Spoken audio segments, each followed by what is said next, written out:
What I like about this EP is it was totally me following the leader. Whereas sometimes when I make an album, I will write a song and I'll say, oh, you are an album now. And this is the title. I know this. And this was like one collaborative moment that I was like, I like that. I knew I liked some of the songs. And then another collaborative moment that I'm like, maybe this is a thing. And then like the third and fourth songs were things that had been very briefly discussed early to pre-pandemic, that I then was like, actually, I think this is real. Let's do this. Rather than a aha, it was much more like a couple light switches in different rooms that I kept walking through. And then I was like, you know what you are? You're a little EP. That's what's happening here. I need you to be soft. I need you to be strong. I need you to stay calm now. And I don't know for how long. Books that have really meant a lot to me include The Artist's Way, Julia Cameron, and Elizabeth Gilbert. It's Big Magic. I did a video project called Into the Field. A lot of it is me interviewing my parents about their artistic process because they're the only people I've been around. Yeah. And yeah, The Artist's Way and Big Magic kind of fueled that. Welcome to this week's Let It Hatch, which focuses on Big Magic and again, The Artist's Way. These are a really good pairing with Elizabeth Gilbert saying on the back of The Artist's Way, "This book has been around for a long time, and I hope it sticks around forever. It guides the reader through a fascinating and fun 12-week-long program of exercise and explorations that help loosen up our artistic self." In The Artist's Way, we have 12 chapters, each designed to facilitate the discovery or recovery of a different component of the creative self, from recovering a sense of safety in week 1 through to recovering a sense of faith in week 12. The chapter that really helped me back in the spring is recovering a sense of abundance. And here the garden had a role to play. This chapter invites us to overhaul our God concept. Well, my parents don't have a conscious God concept, but they do have love for gardening. And be focusing on your art. Both of you. Yeah, getting so mentally prepared for the onslaught we're going to get. But yeah, the garden is definitely a form of our art, isn't it? Yeah. It is. When you're gardening, you're not doing anything else. So it's a physical thing, but your brain is free. And I think that then means that your brain can be just enjoying what you're doing, relaxing. And once you do all of those things, then more thoughts come in, more creative things come in. I used to find, not with gardening, but when I used to first go for my daily walk, I found on my daily walk was when I had any creative ideas. Potting on from one size pot to the next one is like a progression, which is a recurring activity. And it kind of proves to you in that moment that you're making progress. It sort of feels like the plan must be working. I need you to stay calm now, and I don't know for how long. For me, an aspect of Big Magic that really resonates is the passage that relates to Brené Brown, actually, and Brené Brown's writing process. As a fellow academic, I can relate to Brené Brown's pre-Elizabeth Gilbert approach to writing or experience of writing, where as an academic, before she's Brené Brown, she's writing for a rather small audience with martyr energy. And, you know, there's this sense that, you know, if you're writing about shame and vulnerability and everything that Brené Brown writes about, then there's this sense that, you know, it's very serious business. But Elizabeth Gilbert encourages Brené to write with trickster energy. Yes. Is that an aspect of Big Magic that influences you, and or are there other aspects of Big Magic that have influenced you?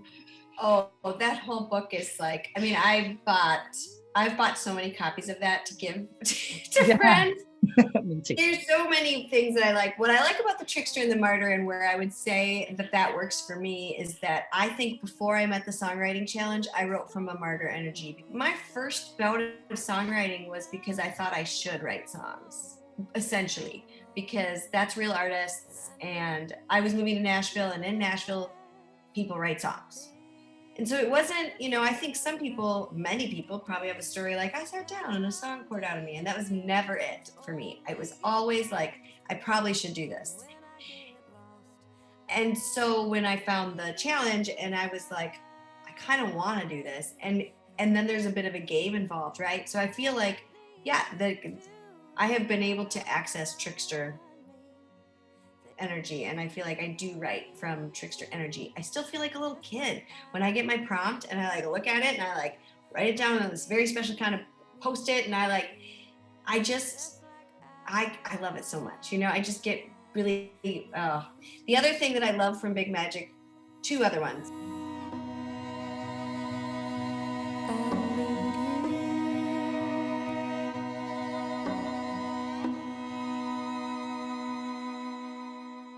What's the difference between a trickster and a martyr? Here's a quick primer. Martyr energy is dark, solemn, macho, hierarchical, fundamentalist, austere, unforgiving, and profoundly rigid. Trickster energy is light, sly, transgender, transgressive, animist, seditious, primal, and endlessly shapeshifting. Martyr says, I will sacrifice everything to fight this unwinnable war, even if it means being crushed to death under a wheel of torment. Trickster says, okay, you enjoy that. As for me, I'll be over here in this corner running a successful little black market operation on the side of your unwinnable war. Martyr says life is pain. Trickster says life is interesting. Martyr says the system is rigged against all that is good and sacred. Trickster says there is no system, everything is good, and nothing is sacred. Martyr says nobody will ever understand me. Trickster says pick a card, any card. Martyr says the world can never be solved. Trickster says perhaps not, but it can be gained. Martyr says through my torment the truth shall be revealed. Trickster says I didn't come here to suffer, pal. Martyr says death before dishonor. Trickster says let's make a deal. Martyr always ends up dead in a heap of broken glory, while Trickster trots off to enjoy another day. The other thing that I love from Big Magic, two other ones. One, don't put the burden of income on your work, essentially. I really love when she talks about, even though I also think it's really great to make money through your art, and I have lots of very strong feelings about the value of art, and let's do that, please. I do love when she speaks to, don't treat your art that way. Don't put that yoke of, you must provide for me. And then the other one, I just talked about this story yesterday with someone where Ann Patchett and she changed the idea with the kiss, because I've read State of Wonder and I love Ann Patchett, and just to reference the story, it's that Elizabeth Gilbert had an idea, had knocked it around and spent time with it, but she hadn't gotten it down necessarily, sat in the button, life had gotten in the way for her. And then I think she greets Ann Patchett with a kiss or something. And then Ann Patchett writes essentially in the book that Elizabeth Gilbert had been dreaming. There's such detail to that plot. Amazing. It's Yes. Very, you can't make it up. the synchronicity is extreme.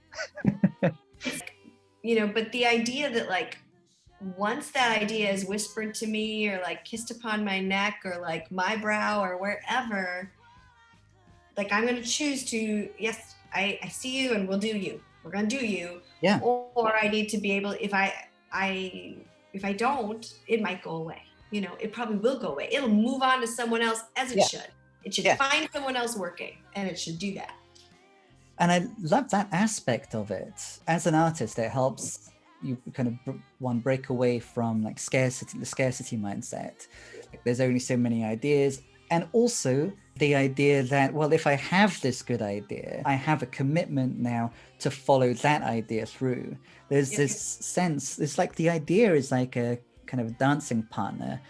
And for as long as you want to engage in a beautiful collaborative dance with that idea, then yes, you need to commit, you need to build that relationship.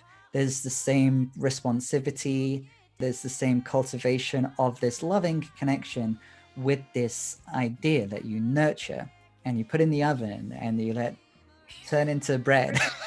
Yeah. But there's not the martyr sense that, you know, the world won't experience this unless I do it. Sure, that's a good point.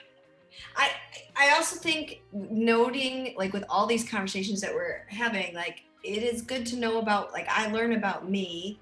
I am externally motivated, right? Like, and sometimes I feel bad about that. Like, oh, if I was really disciplined, I wouldn't need all this, like, propped up, like, I wouldn't need this group to share songs to, or this practice to show up for, but I think it's okay, right? Like, that just is me. Like, I'm externally motivated in that way. And all of these different collaborative efforts are also like things that I can commit to.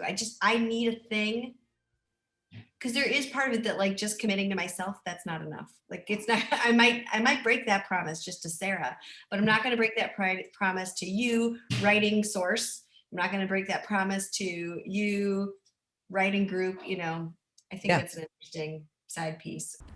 A good trickster knows that if he cheerfully tosses a ball out into the cosmos, that ball will be thrown back at him. It might be thrown back really hard, or it might be thrown back really crooked, or it might be thrown back in a cartoonish hail of missiles, or it might not be thrown back until the middle of next year. But that ball will eventually be thrown back. The trickster waits for the ball to return, catches it however it arrives, and then tosses it back out there into the void again, just to see what will happen. And he loves doing it, because the trickster, in all his cleverness, understands the one great cosmic truth that the martyr, in all his seriousness, can never grasp. It's all just a game. A big, freaky, wonderful game. Which is fine, because the trickster likes freaky. Freaky is his natural environment. The martyr hates freaky. The martyr wants to kill freaky, and in doing so, he all too often ends up killing himself.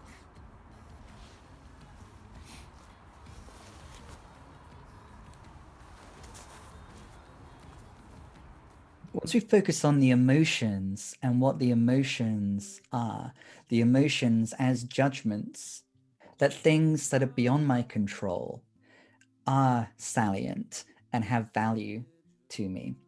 Yeah. I love someone. That love for that person is an acknowledgement of my vulnerability. It's an aspect of human nature that we like to feel that if we are only resilient enough, then we can keep things together. No matter what happens, I will be a good husband, wife, son, father, human friend, and I will keep it together and I will abide by my values and so on. As soon as we really allow ourselves to passionately love, to acknowledge the value of external things, then we're not in control, because something could happen to that, of course, and as we all are experiencing on different levels. Martha Nussbaum, a favorite philosopher of mine, has a book called The Fragility of Goodness, and it's all along those lines, this sense that, you know, the good life involves these emotions, because external things are of value. So it would make complete sense that we would need to be externally motivated. The aspiration to be purely internally motivated could be seen as a kind of a denial of a salient aspect of the human condition. Yeah. Does that resonate if we attempt to grasp too tightly to our good life? Mm-hmm. And it will cease to be what it is. Yeah. How does that relate to these songs?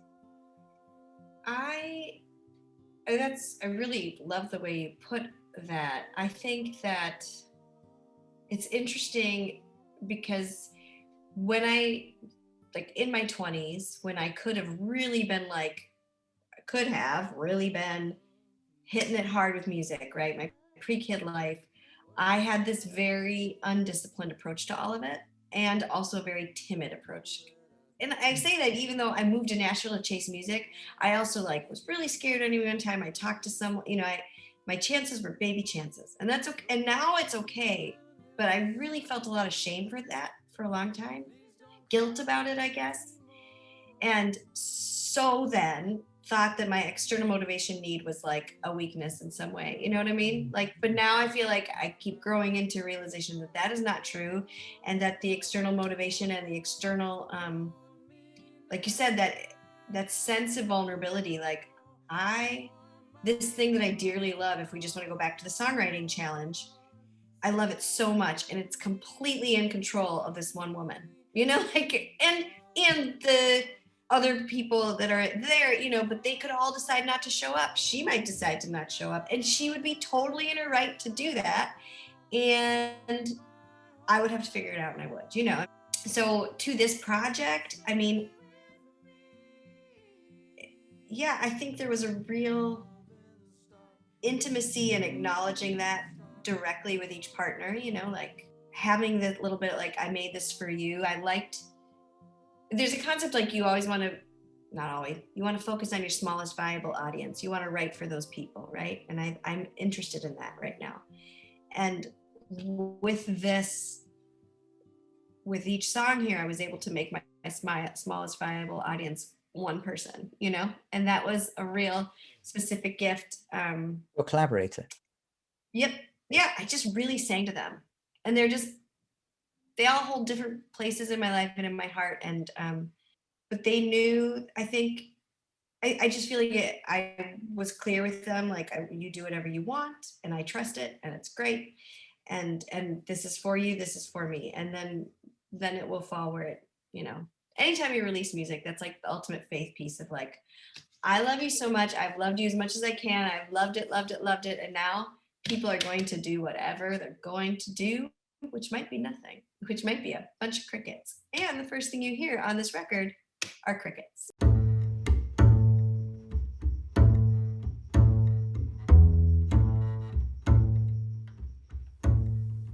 The first track is Be With You, and my dear friend Andrew Foreman was in San Diego at the time, and so he recorded bass in his aunt's kitchen, and there were crickets.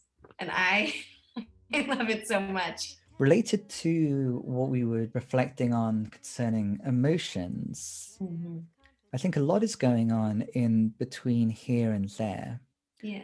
Between here and there, between now and then, there's a wide plain and a deep canyon. There's the recurring lyric, I know, and in the chorus, there's a lyric related to certainty.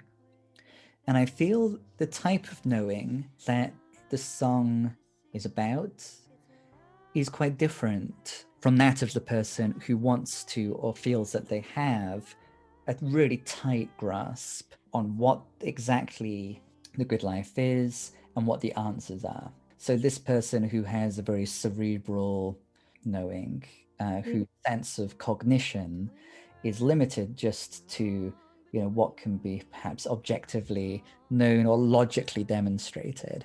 That's not the type of knowing. That's not the type of certainty being celebrated in this song. I'm bringing up cognition because there is that recurring lyric, I know, each verse with the repetition of I know. And the chorus is about mustering some kind of certainty and that being a show. So maybe if we are trying to arrive at the answer, the answer, then it's going to just be mustering a show of certainty. At the same time, we're definitely onto something. We're discovering something. Yeah. There is a real discovery. There is a real certainty. It's difficult to put our finger on exactly what it is, but it is in the emotional state perhaps. Do you have any thoughts on any of that? Yeah, so that song, Between Here and There, I wrote in August. So all the 3 originals were written in COVID, and I feel like they're very, like, one is Q1 COVID, one is Q2 COVID, one is Q3, you know, and this would have been the final one. And I think it was really, you know, we talked about control a little bit with the previous song. In my heart of hearts, like, I want to control everything. Like, let it be known, like, I definitely have a strong control impulse that I fight or do not fight, depending on the moment, you know, and like, it comes through in all kinds of ways. But certainly there just came many realizations throughout this last year that, like, I don't know anything, except for that I know that I'm here for you and that I just want to hold space with you. I mean, that's really what that song, like, wants to be. Like, this is the grayest of gray areas, but yet there's light and there is dark, and I have nothing profound to say about it, but I want to be with you so that you don't feel alone. And where that comes, I mean, that's why I like songs, and that's why I write songs, is that songs make me feel not alone.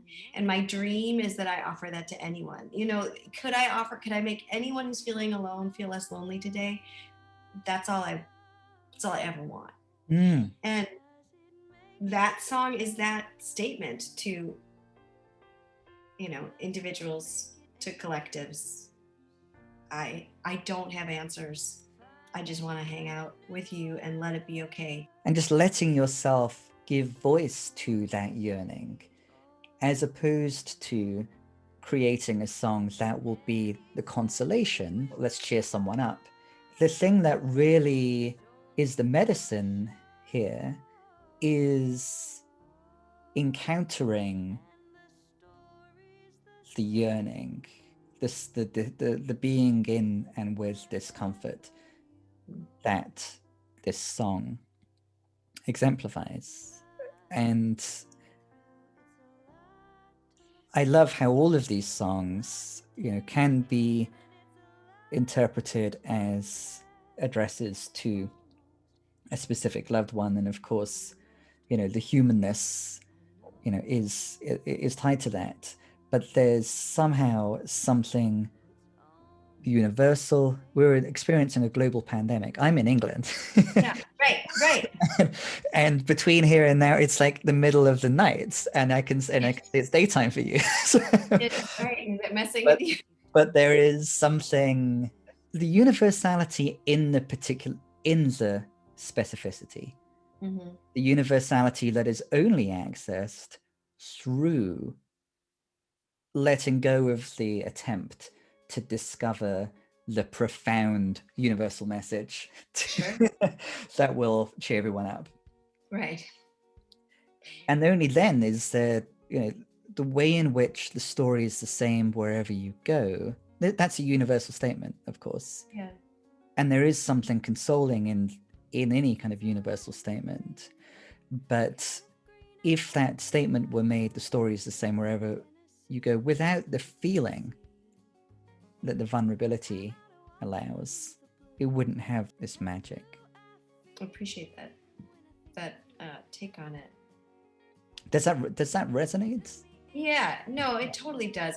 As you were speaking, I was like, one of the things that I think this last year has shown me over and over again is like these deep moments of like how common our experiences are of missing people, of how common that is, but then also we've had these huge moments of division, both practically speaking, go to your house and be alone, you know, but also within the politicizing of the virus and with, you know, the racial reckoning. And so we've had both like the most profound moments of commonality and then biggest divisions, like and it's all somehow existing at the same time. And I don't know, and the story is the same, like that's playing out in big ways and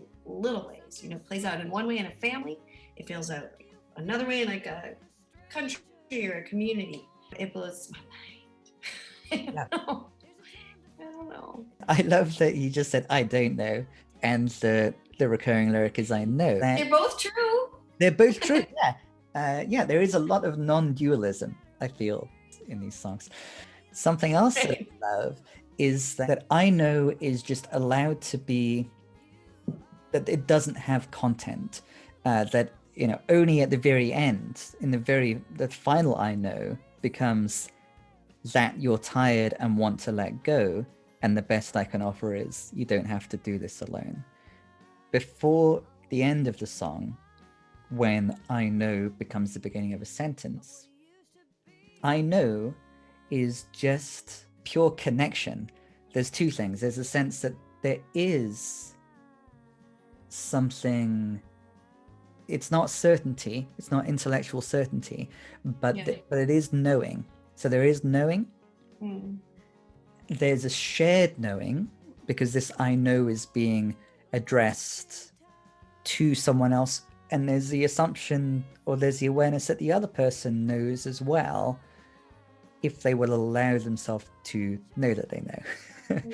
You know. And yeah, do you have any reflections on that maneuver at the end, where the I know, which has just been expansive and allowed to be very abstract, is given this content at the end? Specifically, I know that you're tired and want to let go, and the best I can offer is you don't have to do this alone. Yeah, I can. So that song was written on, I wrote it on the piano, and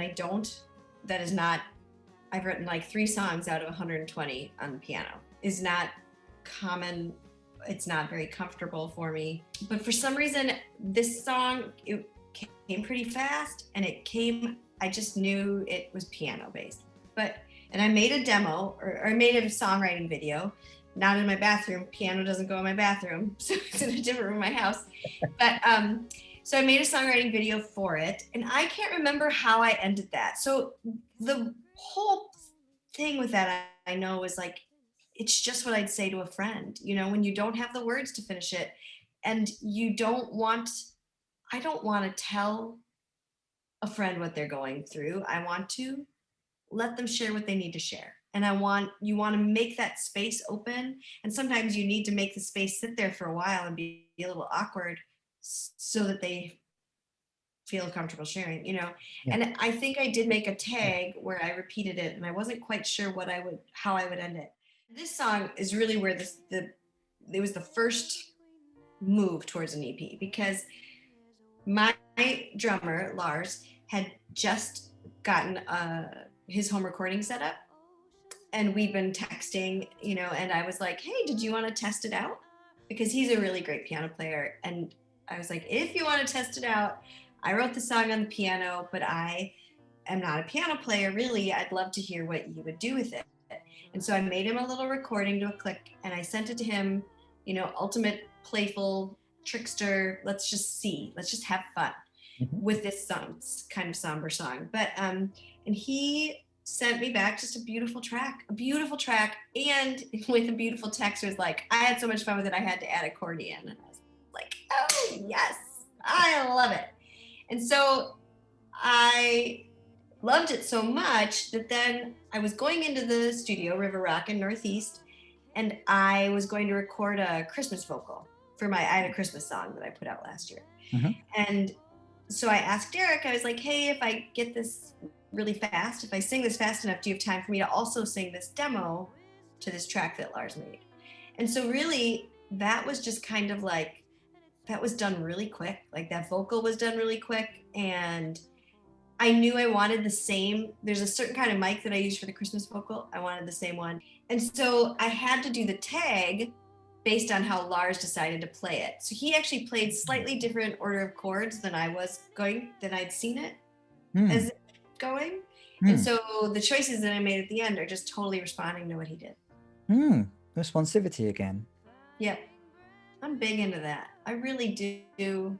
I've written down a couple times on Post-it notes and in my journal, respond versus react. And like, how much in my life can I incorporate more responsiveness than reaction? Yeah, absolutely. That's key. If anything is the key, that's the key in my philosophy as well. One of the best places that I had that like lesson come to life was in a Zumba class. I went to Zumba and I was like not really knowing what the heck I was doing, as you should totally do if you go to Zumba. And I was like, how interesting, like when my body chooses to respond to the music, chooses to respond to the cues that are being given versus like a panicked reaction, you know, or like a herky, you know, like there's just, this is me dancing. I'm like Elaine from Seinfeld. But you know, like there's a difference, a real physical difference, or I experienced in the few times I went, to when my body would respond versus react. Yeah.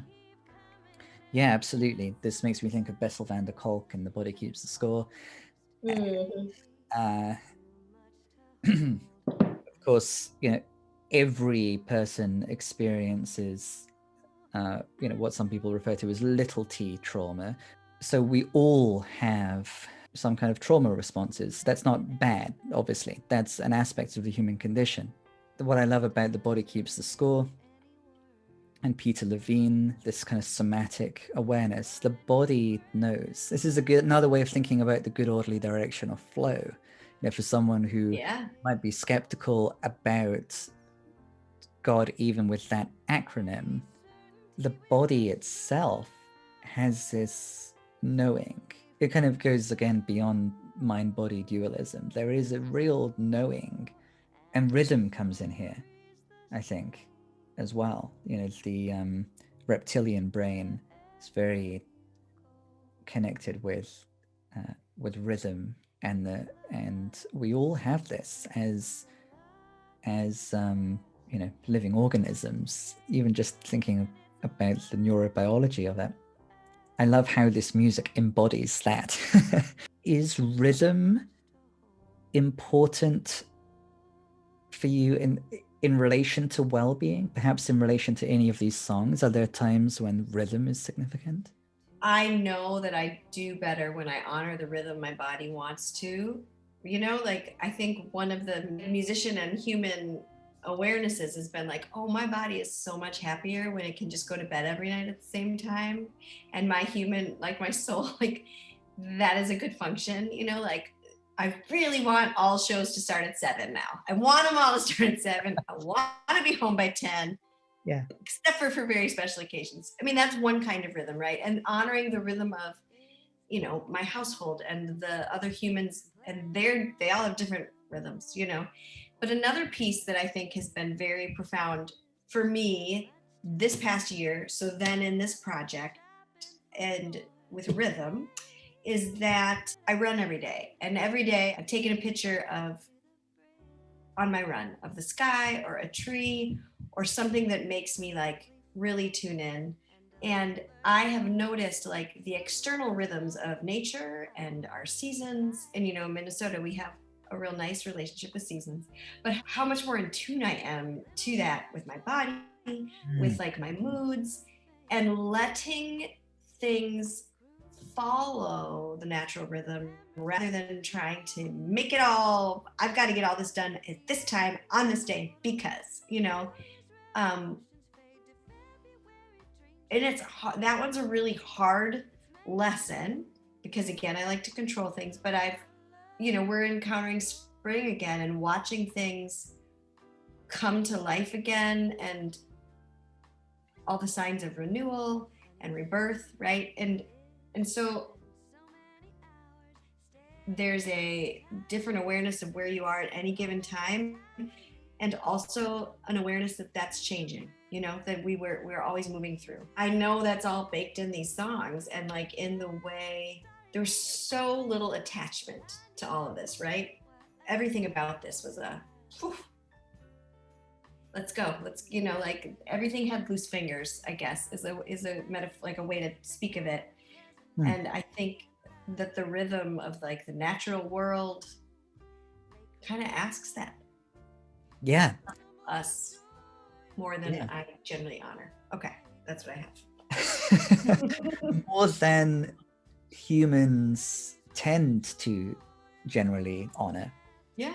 feel. Because it's hard. We wanted to think we could be in charge of everything, you know, like, and we have answers for everything and tech for everything, and like light switches and heaters and like things that can like take us away from that. But then there's also, I don't know. Humans have formed a picture of themselves. Humans, I'm in this group. Oh no, not us. We haven't, but other people.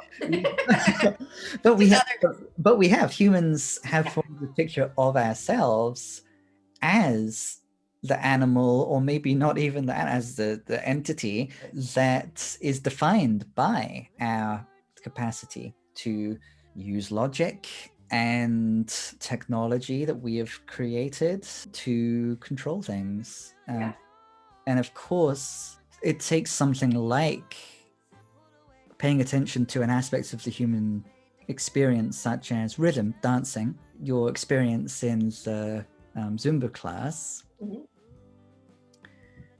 to realize that's not, of course, the whole human story.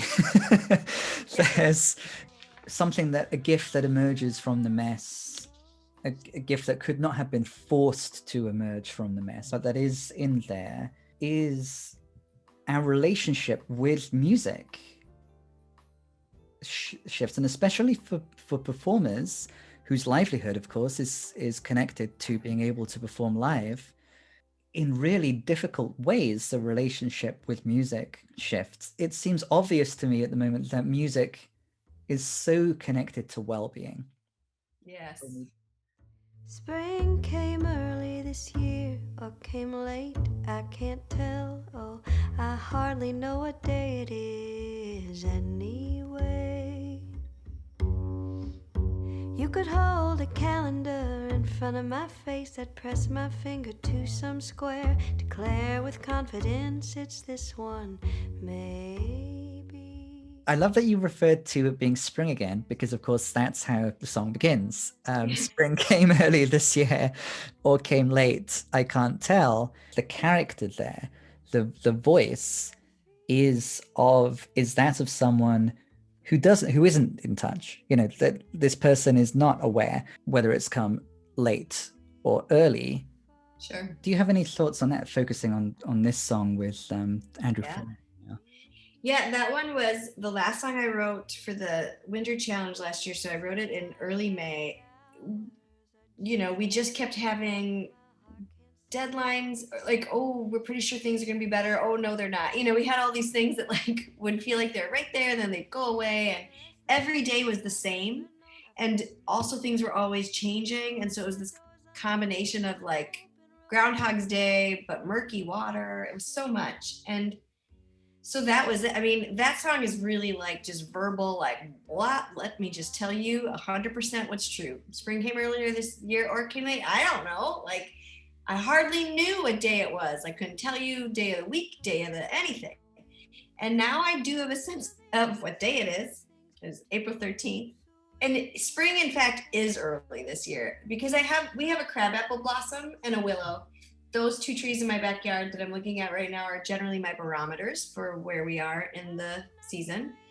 The gift of the crabapple is it's going to be glorious for like 3 weeks, if that, and then we will wait the rest of the year for it to be glorious again, you know. And the willow has this phase where it's a spring green that lights it up before it settles into a deeper green. And so I know spring is coming early this year, but I also don't know what that means, you know, like we're still like, yes, I'm almost vaccinated. A lot of people I know are almost vaccinated, but my kids aren't vaccinated. So I'm still back in that, like, I know a couple things. I don't know much more things than that, you know. And that's not really, I was on a run. We hadn't got our word yet. I had those lines come as I was running through my forest and I was like, well, I don't know what day it is. And I just let all the truth come out. And then we got our prompt, and our prompt was flourish. And that helped me frame the bridge up when it came time to clear the bridge. Yep, with reference to rooting down and trusting someday I will bloom out again. And I needed to get, I mean, that whole song being like now, so that's 11 months old, it'll be a year old and like in a month from now. And I need all of it. Like I need all the reminders are there. I need that trust still that we're going to bloom out again. I am still finding comfort in knowing that you probably have some of the same feelings that I'm having right now, you know, like Yes, yes. that's still where I'm going. So even though it's a year from then, it is still like, it's still what I need. Still happening. It was weird to get the word flourish when we were not flourishing, you know? Yeah. The gift of this song for me, the gift that I experience, that I receive through this song, is a reminder that the experience, the sensation of being lost, of feeling the dryness, the lack of attunement, there's a connection to the flourishing, a strange connection.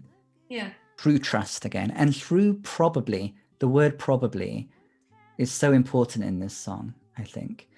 But I feel a little comfort knowing you feel these same things too would be a very different chorus to, but I feel a little comfort knowing you probably feel these same things too, because there's that tentative sharing there. You know, we're all trying to be resilient, but I'm having trouble and I'm going to show this, and then there is an encounter. Yeah. So I mean, that's because if there I- was any certainty that we mustered up right there, it would be for show anyways, right? Yeah, But like, absolutely. Yeah. I mean, I think the language and the lyrics, just through all three of the original songs, they really are very conversational and very just like how I would talk to you. Yeah. You know, how the kind of friend I want to be for anybody that I love, and the kind of stranger I want to be, you know, kind stranger that I want to be to people I don't know. Yeah. I think a lot of this year we've talked about like a society, you know, giving each other grace, and sometimes that plus like what's the gift, you know, can get overplayed, but like I do want to offer that, like, we're good. What did you bring to the table today? Okay. You know, like, and then I hope someday maybe to receive that as well, you know, because I sure need it, because I'm not, you know, I don't know. You do know, and you know that you don't know, and Over and over. that's the magic of it. I just want to give a shout out to the cover. Yeah. And in the form of acknowledging that these songs are, all four of these songs are containers that hold us. You know, the cover is Hold Me Now, and it has the lyric in the final verse, so I'll sing you a new song. But these songs, old songs, new songs, they are containers that you have lovingly gifted us that allow us to feel, that somehow make that universe, these songs are containers that make that universal statement authentic, that give it substance. So thank you for collaboratively creating these four duets, and thank you for this duet. I would say thank you for this collaboration. It's just such a joy to it's always a joy to talk to you. I love where the conversation can go, you know, all over the place in the best, most beautiful way. And so thank you for giving me space to talk about the project. I will again say that I love my collaborators, Jillian and Lars and Andrew and Graham, because and Eric, because it's nothing without those people. So and the cover we did choose, you know, it was a toilet tune originally, so I should also put it back there. There's a toilet tune out there of that, but yeah, no, it was such a joy to talk to you. Thank you for having me. Thanks for doing this again. I can't wait to listen to your interviews with the other people. Brianna Coker will be the next one to be broadcast after this one.